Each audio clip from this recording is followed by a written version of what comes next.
I would agree. I would agree with that. But if that's all book. that you know, yeah, I agree. and that's all that you've seen, and that's all that you've tasted, and that's all you think then you can that achieve. is right. Yeah. But that then goes back to mindset, which we have an entire episode on mindset. And maybe that's more of a scarcity mindset than an abundance mindset, right? Yeah. So you have to You're define. just being political. You're just pulling both sides of the. I'm playing the opposite side. I don't like that. No, we're supposed to be on the same team here. I don't like that. We're back, James and Angela, with Married Making Millions, and we are on stage 3 of the 4 stages of entrepreneurship. We've already talked about survival status. Today we're talking about the freedom stage, and then we will jump into the purpose stage as our final. It's right around Christmas time here, so hope you're all having a great Christmas, great New Year's, blah, blah, blah, all those things. But let's just dive right in. So the first thing we want to do is kind of define the freedom stage. Patrick, but David goes into his own definition of kind of like what that looks like, again, in the book. I think there's interpretation. Anybody can kind of have their own interpretation of what does freedom look like in your business? What does it look like in your marriage? What does it look like for you? What does it look like for you and your business partner? What does it look like for you and your spouses?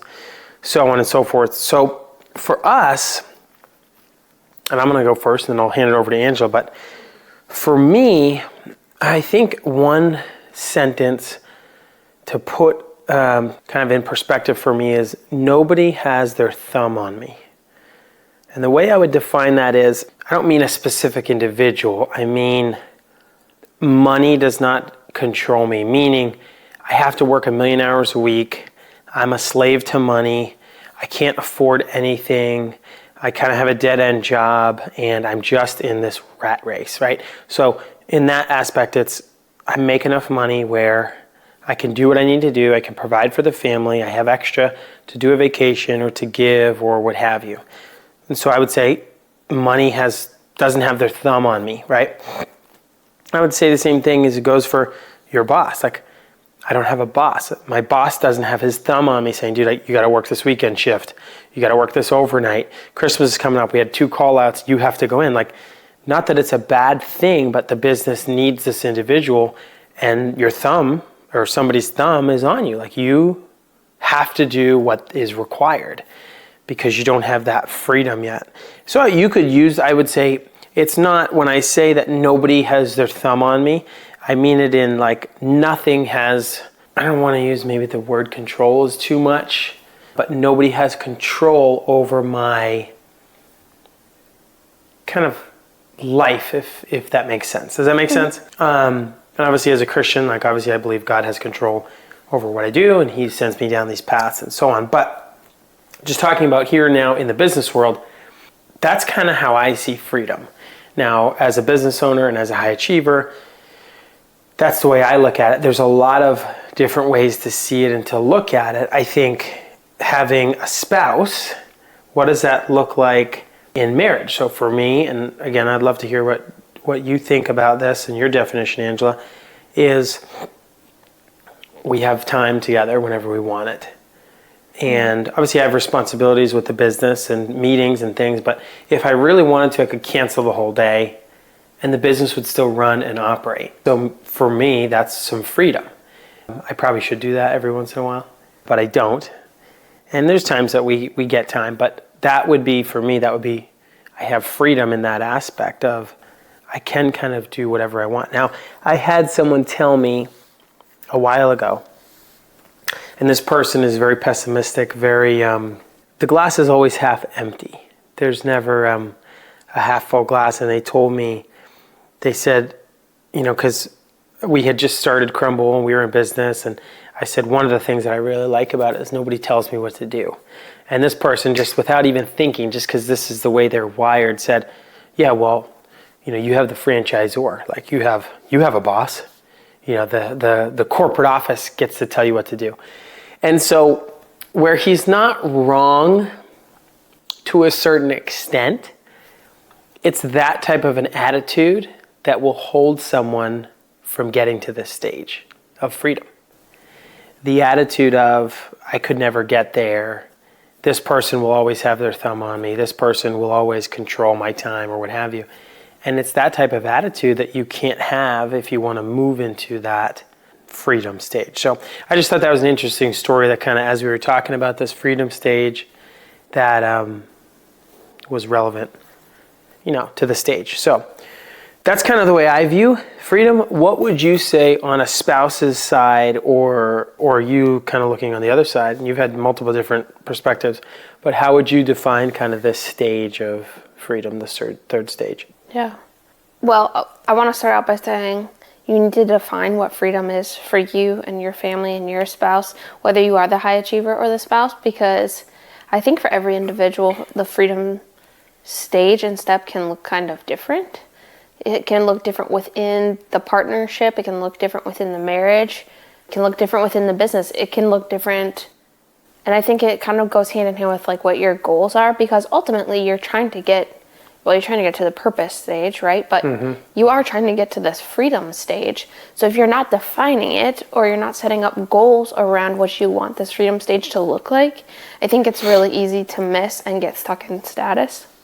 Because status, you are achieving things and you are gaining like tangible things from your success, maybe. So if you don't have a clear, concise goal of what you want this freedom stage to look like, I think it's really hard to get there. If not impossible to get there. But I think for me, I defined freedom as time freedom and financial freedom, for sure, which I'm, as you know, throughout... Security. Yes, security. We've talked about that in different podcasts, as well as time. James jokes about my needing him 24/7, which is not... 25/7. Always true. For me, I wanted that freedom in being able to say, like, yeah, let's go away for the weekend, or let's go work in Florida, or let's go, whatever that looked like, let's go have a date morning, because we can.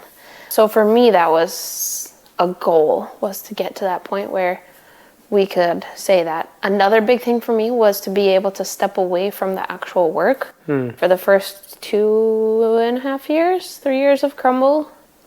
Whenever Something Jacob like that. started. So I think it was 3 years. Was mid 24, so three and a half years. I was in the business, so for me and for our family, freedom looked like stepping out of the business.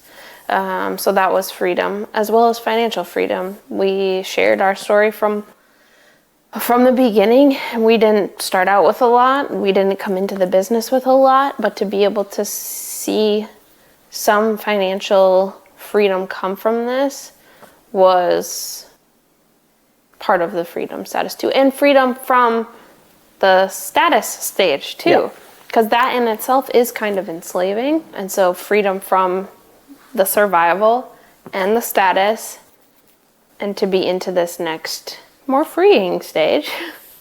So much freedom. There's so much freedom. Freedom How many everywhere. times can we say freedom? A lot. 2025 is going to start a lot of freedom. Freedom. But we won't get into politics. So yeah, for me it was more along those lines of those were the things that we kind of were working towards, and we had to keep in our mind when working towards that, because it wasn't always easy, and I think a lot of people miss what we did to get there. Yeah.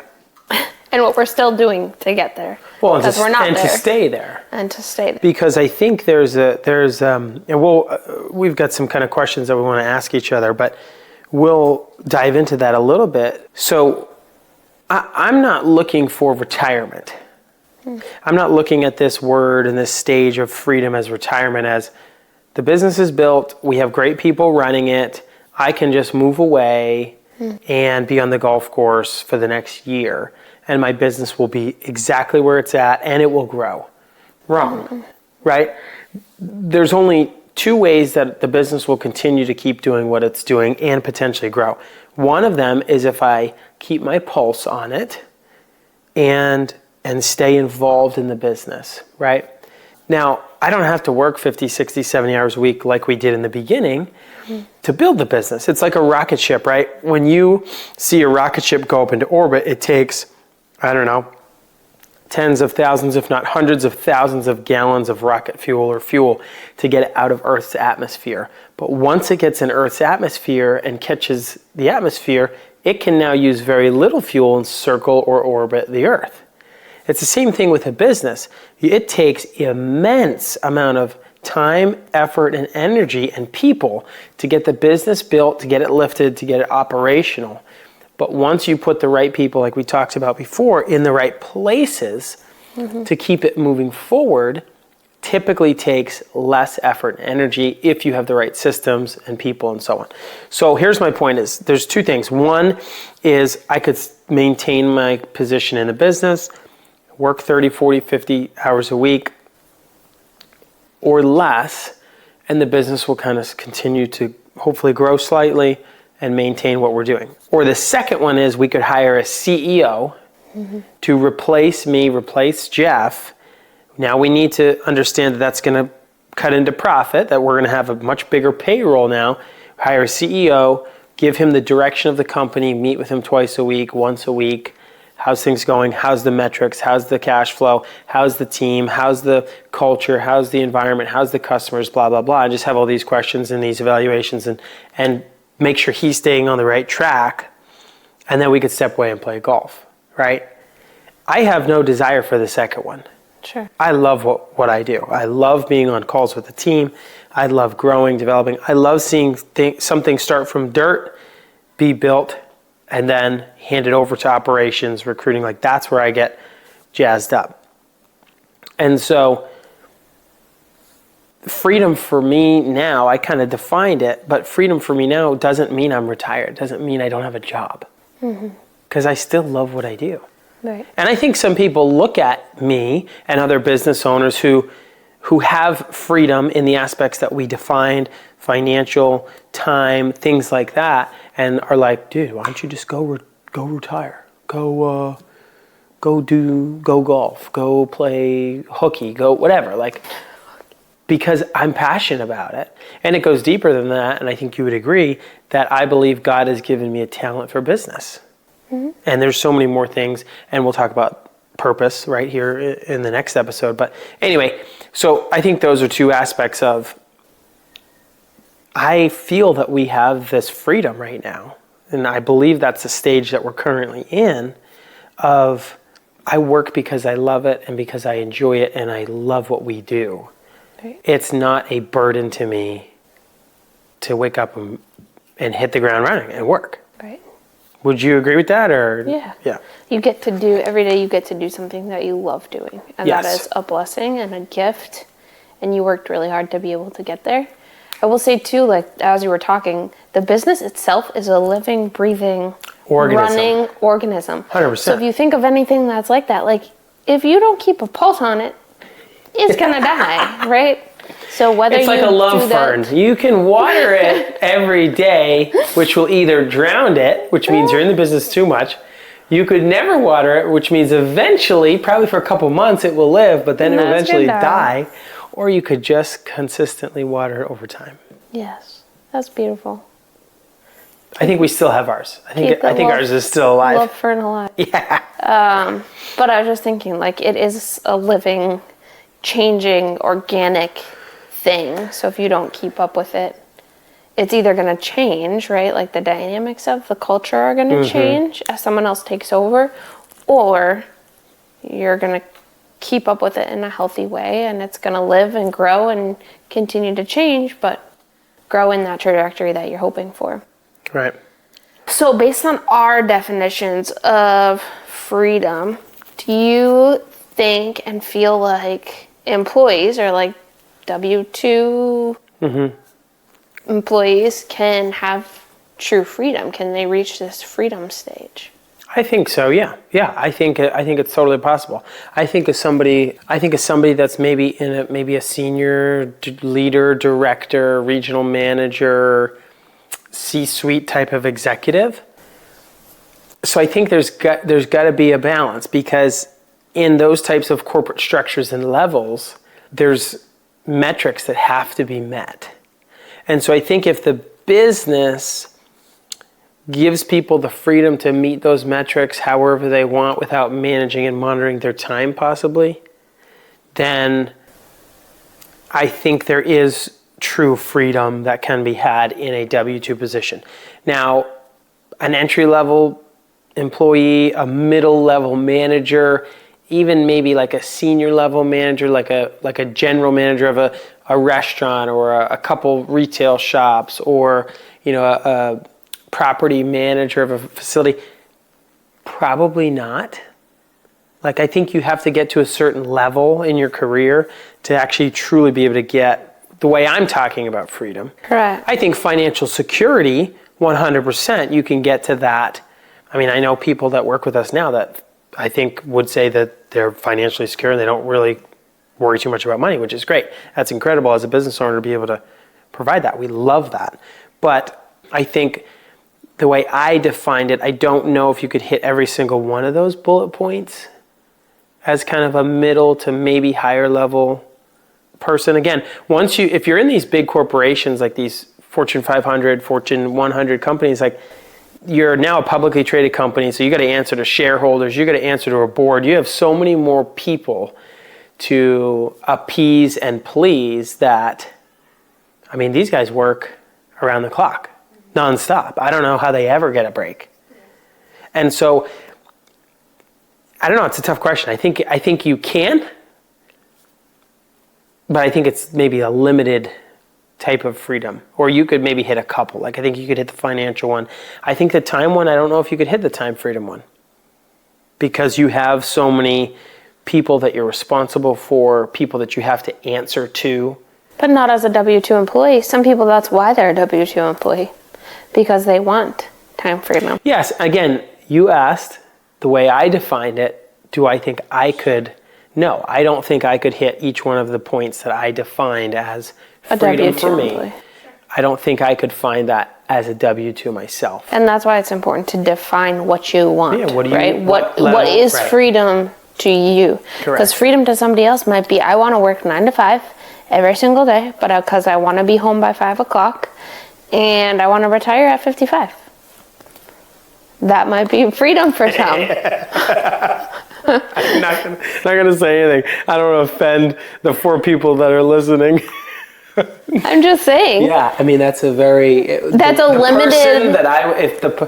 If someone's listening and that's your style of freedom, you're not going to like this. But I would say you need to expand your knowledge of freedom. I would agree. I would agree with that. But if that's all that you know, yeah, I agree. And that's all that you've seen, and that's all that you've tasted, and that's all you think you can achieve, then that is right. Yeah. But that then goes back to mindset, which we have an entire episode on mindset. And maybe that's more of a scarcity mindset than an abundance mindset, right? Yeah. So you have to define. You're just being political. You're just pulling both sides of the. I'm playing the opposite side. I don't like that. No, we're supposed to be on the same team here. I don't like that. What would you say? Would you, based on your definition, which was time and financial security, right? I think that's what you had defined it. Do you believe you could be a W-2 employee and achieve those two things?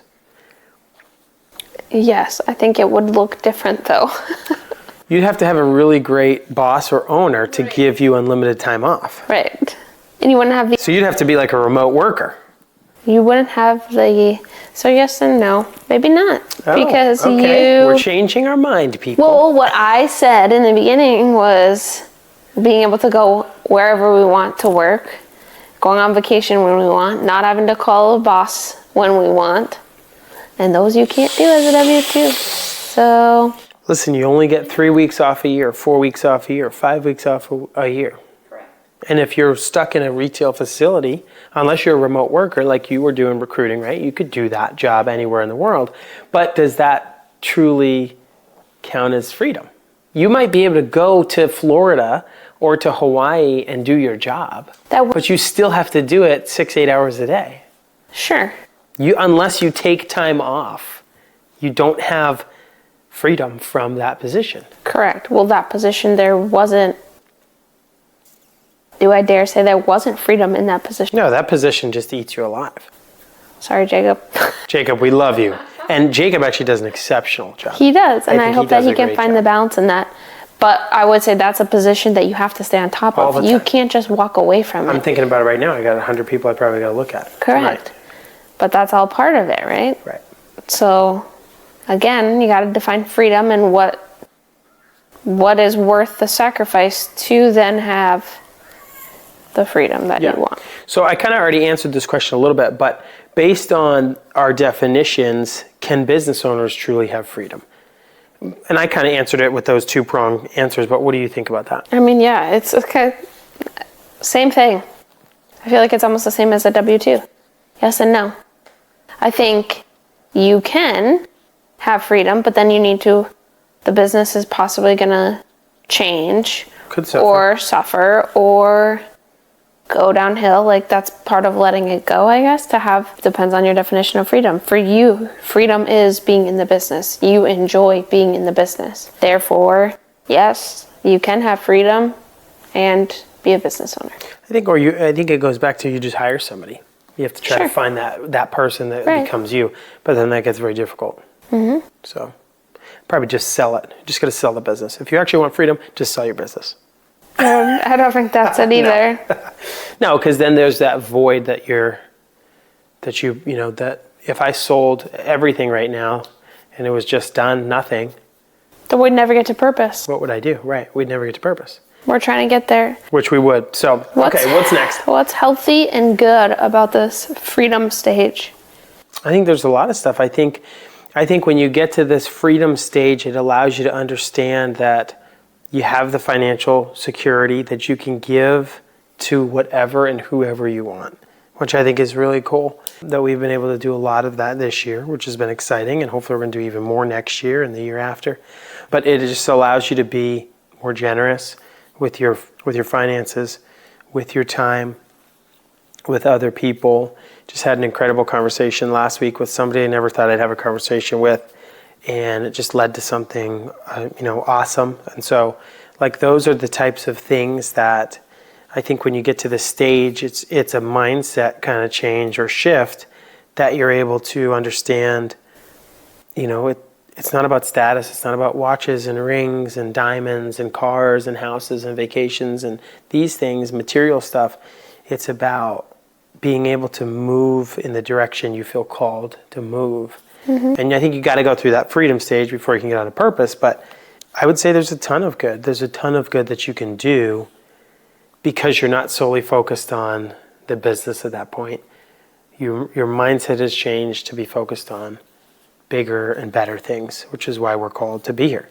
So you can take a step back. I think in the freedom stage, you're finally like pulling your head out of the dirt, and you can take a step back and look at the entire playing field versus being on the field.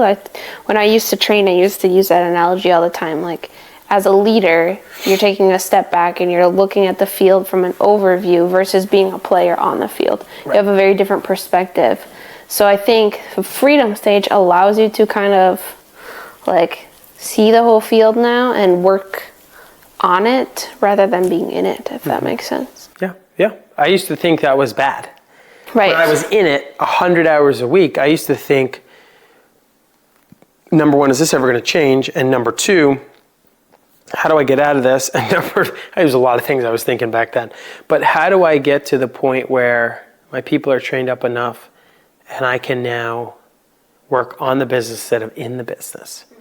But when you do get to that point, because it is possible, training the right people, bringing in the right people, all those things, it allows you to see the field, like you said, and make better decisions, which then therefore allows you to have more time and more financial security, and the business grows and so on. So, yeah, I think that's good. But I think there's a lot of healthy things to have freedom. It's good to not wake up at 6 a.m. and at 6:30 you're into the shop. It's good to wake up, take a breath, have your coffee, do some reading, go to the gym. Like, there's some days when I'm traveling up in New England or traveling for training or something where I do have to do that. I've got to get up right away, and I'll take a look at my my ring, and I'll look at my stress levels, and my stress levels at 6:30 or whenever I get up just go from 0 to 100, and they pretty much stay up there all day long. Because it's not a healthy way to work. Sure. So I need to work on that. I got some things I need to work on. But the freedom stage allows you to have a different type of morning routine. Correct. That's part of the freedom, right? I don't have to be in at a specific time. Nobody's got their thumb on my time schedule. I'm the one that controls that. So it's a beautiful thing. What would you say is dangerous about being in this freedom stage? Laziness. I think that's the biggest thing is procrastination and laziness. And I would say any remote working, because we work remote now. And so in the beginning, when I first started kind of working remote, it was like, what do I do? What am I supposed to do? Right? And I didn't have this good rhythm. And now I've kind of figured it out. I've got a very good rhythm that I kind of follow. But yeah, I think it's laziness and procrastination. If you're not in the stores and you're not doing the work, what am I doing? Right. Well, it just depends on what your goals and your plans are. Are you building more locations? And so last year was a little stagnant because we didn't build any more locations.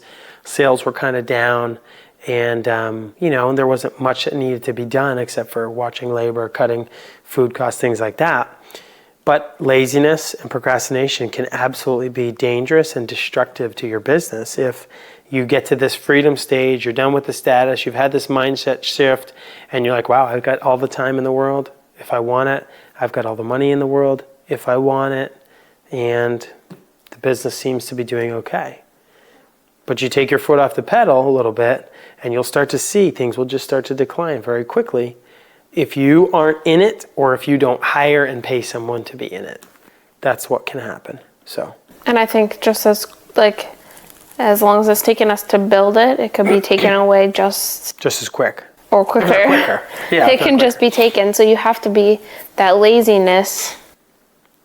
You said procrastination. Right, procrastination, and the money's there if we want it, yeah. But if we're not good stewards of that, if we're not stewarding our time, our resources, our money, that can be taken tomorrow.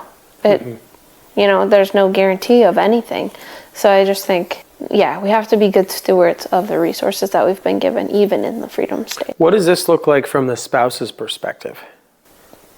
What does what look like? Dangerous and healthy freedom. Sure. What does that look like from the spouse's perspective, who's maybe not in the business, who's not the business owner, who's not the high achiever? What do you look at it that way? How do you see it that way? I think the healthy thing is it's maybe easier to find the balance. But I would also say with that comes what I just said. You have to be a steward of your time. So now that we have this time back, how are we going to choose to use it? Are we going to choose to use it to go on dates, to further our relationship, to build our family? Because when we had limited amounts of time, it was very easy to say, okay, this coveted 20 minutes of time, we're going to use it because it's all that we have. Versus, well, we have an hour tonight and we'll probably have the same hour tomorrow, and we'll probably have an hour on Friday morning, so we'll just wait and do it then. Or we'll have that important conversation then. So I think, again, to your point, you tend to get lazy because you have the time. Yeah. Same thing with money, right? Maybe you don't budget because, it doesn't matter as much. Right. So I think in the exact same ways that you said, being lazy can be just as detrimental in your relationship and in your home as it can be in the business. In the same way, it's being lazy and not using our resources correctly. Yeah. So kind of moving into getting into that freedom stage. So two kind of questions here, maybe a part one and part two. What are systems and habits that you feel like we put into place to really get us into the freedom stage, and then what are the systems and habits that keep us in the freedom stage and move us towards purpose? What have you seen? What did you notice that we kind of when that kind of happened? And I would say, timeline-wise, I'm thinking, maybe you have a different perspective, I'm thinking we kind of moved into the freedom stage early 24 this year, early of this year. 8 to 10 months ago. March, April, May, somewhere around there. Yeah. I would say the biggest thing, and we've talked about this before, is the right people in the right places. You talked about handing things over, right? It has to be to the right people. It has to be to the people that are passionate about the roles that they're in, because we've put the wrong people in the wrong places. The wrong roles. Yeah, and it doesn't work, right? So you can't just put people can't just be numbers if it's going to work correctly. So I think one thing that this year has brought is we've grown our team substantially. I can think of 4 people off the top of my head that we've brought on to the team and added their roles. And those were vital roles to our freedom. Yep. And again, it allows you to back up. And when you backed up, you were like, oh, there's a hole here. There's a hole here. I can see that this space needs to be filled. So you could see the roles that needed to be filled that you were trying to fill because they needed to happen. Right. But you found the right people. Again, by the grace of God, it doesn't always happen where you find, and some of the roles have had 2 or 3 people in them already. Correct. But I would say this is the first time where we've had the right people in the right roles and they're thriving in those positions, and you're able to just lead and see the top of it versus, again, being in it. And I would say that's probably been the biggest thing. The biggest change that I've noticed. Part of it is I've stepped out too, right? I stepped out this year, so I can see a different perspective too because I'm not in it anymore.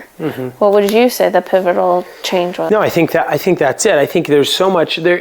No matter how many stages you go through, there's still these, like, when you really find a pain point, right? So like operations was good, things are running well, kids know how to bake cookies, we're talking about crumble here, all these things, yada yada yada.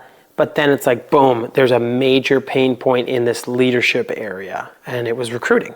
It was Angela can't spend 45 hours a week recruiting. We could have this person, they could be recruiting, they could be doing HR, they could be doing payroll, they could be sending out surveys, they could be meeting with the team members, they could be doing light training with managers. Like, so there were so many other things that your position could have taken on. And so that was a big pain point, was like Jeff and I finally, and we were talking about getting rid of you for a long time, firing you for a long time. Just a lot of issues. Angela had a lot of issues. Her file's very thick. But we just finally came to the realization it was just such a pain point because we knew we needed to grow and expand, and you couldn't take on any more workload because you were just at max capacity already. So bringing on Jacob was a really great role, and obviously you were very supportive of it, and you helped train him, and now he's, I think, thriving and really excited about the position. And so that was definitely one big one for sure. But then I think also this year I started really getting on like calendaring and blocking time and being specific with who I'm meeting with, where I'm going to be at, when I'm going to be there. And so I think that was another pivotal moment of like, I will never get my freedom if I'm always letting other people control my time and where I'm at, and just sucking the life out of me, and I'm not protecting it, and so on and so forth. So I think that was a big factor of not letting my email inbox, because at this point I was working basically fully remote, unless I'm traveling up to the stores and so on, not letting my inbox control my day. And that's just so tiring and wearing. It's like email comes in, respond, email comes in, respond, email comes in, meeting. It's like you get nothing done. You don't get to build the business, the SOPs, the playbooks, the things like that. So it gets very, it just gets very annoying. So I would say those would be the two kind of big things. Obviously you hit the people one, and I think calendaring and being specific with my time was the next one that really kind of like solidified and launched us into that kind of freedom stage. Yeah. So, I agree. Sacrifices. This is a good one. Might be a good one, might not be a good one. What sacrifices and trade-offs? And we could talk for hours about this one, but specifically moving from the status stage into the freedom stage. We could touch on some of the other stages if we want, but what specific sacrifices and trade-offs do you feel like we've had to make, or people may have to make, to move into that freedom stage? I mean, obviously the big one that comes to mind is just travel, time apart. But that comes with most stages, I think. So it's not really specific to from status to freedom. But that's always been a big one. People don't see the time apart. People don't see time away. People don't see, I don't know, giving things up to try to work towards a certain goal. Sure. I don't know, like you say no to a lot of things.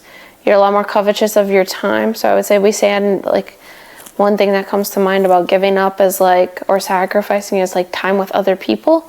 But that's almost like a choice sacrifice because we covet our time together. Yeah. Because you travel so much. Right. You travel less now, but you did travel so much that we would say no to a lot of things because it was important that we spent time as a family. I think there was also, to that point, if I could jump in, there's also things where people didn't necessarily ask to hang out or to do stuff, but there's things we would have wanted to get involved in. Yeah, that we couldn't because of the time sacrifice or the travel, or we're building a business to get into X stage or what have you. That's a good point. I would say to some degree we sacrificed community because either I didn't or couldn't do it by myself and you were traveling, or we were both traveling because that's important to us, is that if you're going to go, I'm going to come with you, right? And so to some degree, I think that's something that it was a trade-off, maybe not a sacrifice, but a trade-off for the future. For the future, and what we saw as freedom. Right or wrong, I don't know, but it was the trade-off that we chose to make. I think and that's why I think when you hear business owners and other people talk, and C-level people, it's a lot of people are like, oh, it's lonely at the top. And I don't mean being at the, like, that we're at the top, but it's just the phrase, right? But it's true. It's because our next door neighbor doesn't necessarily understand what we're going through on a regular basis because they're not a business owner. They don't know that we would love to do a dinner with them, but if I'm home for 4 days or we're home for a few days, we need to pick up the house. We'd love to go to the pool as a family. I would love to hang out with you, but the time that we need to spend together is more important because we're married and because we're raising a 3-year-old than just spending with them. Now, maybe that's not right. I think, like you said, I think it's because we're covetous of our time when we do have it. I think maybe trade-off is the right word, not necessarily sacrifice. There are times that it is a sacrifice. Traveling is a sacrifice right now. But that too is a trade-off because we chose to do that. We could be living. That's true. We could be living where the stores are. But again, I'd rather sacrifice.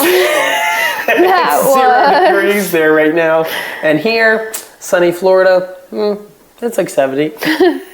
But we started moving away because that was a healthy boundary that our family needed at that time. Yeah. So it's like, we could talk about that at some point too. You can't win them all. Our family needed separation from the business to be healthy and to find that balance. So that was a trade-off that we made, or a sacrifice that we made, was that we would have to travel, and we were willing to travel to help our family grow the right way. I think that was a pivotal point. Had we not moved away, I don't know if we would have moved through the stages as quickly as we did. Definitely would have because looked the stores different. are so close, it's so easy for me to just be like, okay, I'll just come in and fix it. Right? So I think that was very healthy. The growth. Very healthy to the growth of our family, the growth of our business, the growth of our team. Me stepping away, allowing other people to step up and grow and learn was, I think, really, really healthy. But maybe we talk about that conversation down the road. Because that was a tough one. That was a tough one. I think there's still people that think that we were wrong in doing that. And that's where you have to... And that was a sacrifice. You have to say, well, this is what I think is going to be best. And maybe we're wrong. Like, I'll admit if we're wrong, but this is what we feel like we're supposed to do in this time. And that needs to be okay. Maybe 2 more questions here. How do you feel like freedom or has maybe changed your perspective on success or wealth or money? I mean, there's a reason that status comes first, right? Status and then freedom. I think you go through status first because that all sounds, and the world makes it seem so attractive, right? Social media, that's like what it's about. The cars and the money. It's so easy to get sucked into and think like that is success. Like that looks like freedom. To be able to buy that, do that. But then you can do it, and I think it's so life-sucking instead of life-giving. Non-fulfilling. Right. Because God didn't create us that way. That's not what he created us for. And you can tell when you're in it that it's so, of the world is probably not the right terms, but yeah, it's not fulfilling. It's not what God created us to do or to long for. Doesn't bring you joy. But there's no joy. There's maybe a happiness for a short period of time, but it's temporary. So you go through that, you see that, and you realize this is not, it shifts your perspective and realize this is not freedom. This is not the freedom that I thought. And I think that's when you can kind of move through it and realize that I want something past all of that. Mm-hmm. And it can be gone. Very quickly. Yeah. Yeah. Yeah. What advice would you give married business owners or married high achievers, C-level executives on the freedom stage, feeling stuck in the grind, how to get there quicker? I don't know if you can get there quicker. Everybody has to go through all the stages, and you'll get there on your own time. But I will say, I mean, I feel like we're still in this stage and we're new to this stage, so it's hard to speak a ton about it. Maybe when I get to purpose, I can have more advice on freedom. I know that I want to get to purpose. I can say that being in the freedom stage, I can... Let's get out of here. No, I think that's where lazy... It's healthy, but... It's healthy, and that's maybe where the laziness or the... we're good here can come into place, the stagnant. But I want to get to purpose. I want to leave this earth knowing that I impacted somebody. I had a greater,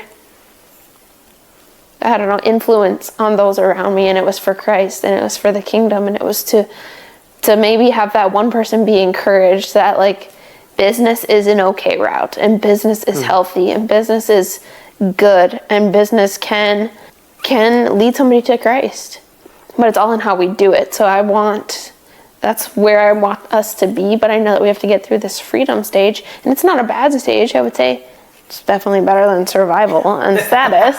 I would just encourage somebody to say, you will get there. Sure. It does happen. Try the best that you can to take yourself out of the business, and what can you do? Who can you put into place to allow yourself to zoom out a little bit more? Mm-hmm. What would you say to people, especially being on the business side still? Yeah, I would say all those things. I would say be thankful for the survival stage. Mm-hmm. Move quickly through the status stage. Because the survival stage is where you learn all the skills. That's where you get respected by your team because you know what you're doing and you know all the things. But do you want to just be the person that knows all the things? Or do you want to build a business that you can leave your legacy for your family and do some incredible things down the road for the nonprofits or for the churches or for us it's going to be very different on the spiritual side, the kingdom side. But maybe you want to leave your money to the nonprofits, you want to leave your money to your grandkids, or you want a place for your grandkids to work or your great-grandkids to work. What's the mentality behind it? But you won't get there if you're always the know-it-all and the guy that I know this technique because I'm still in it. Well, that's great if that's all you want, but you'll never get out of the survival stage. I would say for the status stage, you've got to change your mindset on how money works, and that watches and rings and diamonds and houses and all these material possessions is not worth it, and it brings you zero joy. It's just a tool, right? We've talked about that before. Exactly. Money is just a tool. You can either use it for good or you can use it for bad. Should you tell us your humor illustration? Yes. Analogy. Yes. Check the last episode. However, 2 episodes ago, it was the status episode. No, I forget. Survival, I think. Yeah, money is just a tool. And the analogy I gave is it's like a hammer. And the hammer on the front side is to bang nails in to build things. But the hammer on the back side is to take nails out and destroy things. And so we can use money as a hammer for either good, or you could use it for bad. I forgot about that now. It's a good analogy. I got to use that more. And so that's what I would say. And for the freedom stage, I think it's a great place to be. You could be here for a long time. You could just chill. You could coast with your business. You could make sure meetings are happening and business is growing and there's nothing wrong with that. And there's probably a lot of people that stay in this type of a stage. But for you and I, as we continue to grow in business, grow our family, and grow just in life, we want to make a big impact. Maybe I want to make a bigger impact. I don't know. My dreams are all over the place. But we don't know 100% where that is. We're not laser focused on it yet. I think part of our purpose has to do with married people in business. Married people in the C-level area that are having freaking tough marriages because the husband or the wife is so focused on success and just wants to kill it and has this God-given talent that they're so good at what they do, and it fulfills them and it drives them and it fuels them, but they don't know how to hone it in and really move it towards a purpose. And that creates friction in the marriage. The husband cheats, the wife cheats, there's no time involved, the kids are jacked up, they're always on their iPads. Like, we're seeing this every day, everywhere we look. And we've seen it 100 times, and we've had our own issues. And that's just something I get fired up about. I get really passionate. But I don't know. I don't know if that's where our purpose is going to be. We're testing it out. We're having some decent responses. We love what we're hearing. But is this our purpose? I don't know yet, because I still love business. I love being in the game, and to me it kind of is a game. So I don't know. We're enjoying the freedom stage, I guess. We're trying not to be complacent, to be lazy, to be procrastinators. We're trying to move forward. We're trying to grow ourselves, trying to be thinkers. We definitely don't know everything. So we'd love to hear feedback on this stuff. I'm sure if Patrick but David heard this, he'd be like, what are you guys talking about? You're taking my stages and just throwing them, ripping them up and down. So his book is going to be a little bit different than what we're talking about, obviously. But these stages just impacted me when I heard them. We're going together, which I'm really, really excited about, to his conference this coming year in 2025.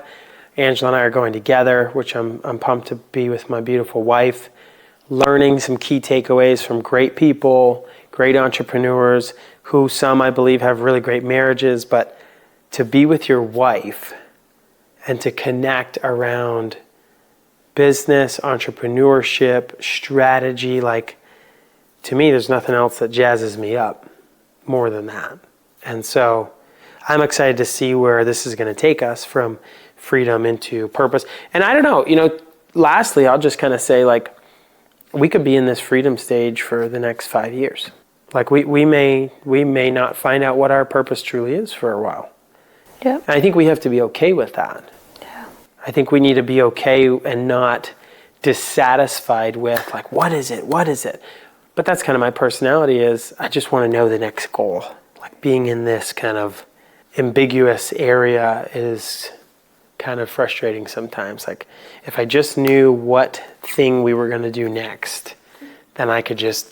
If it was clear, we would go. Yeah, accomplish it. So I think that's the advice that I would give people, is take your time, make sure you figure out what you want to do as you go through those stages. Learn in the status stage. When you get to the freedom stage, don't be lazy, don't procrastinate. Otherwise things could go downhill. Same with your marriage, same with your parenting.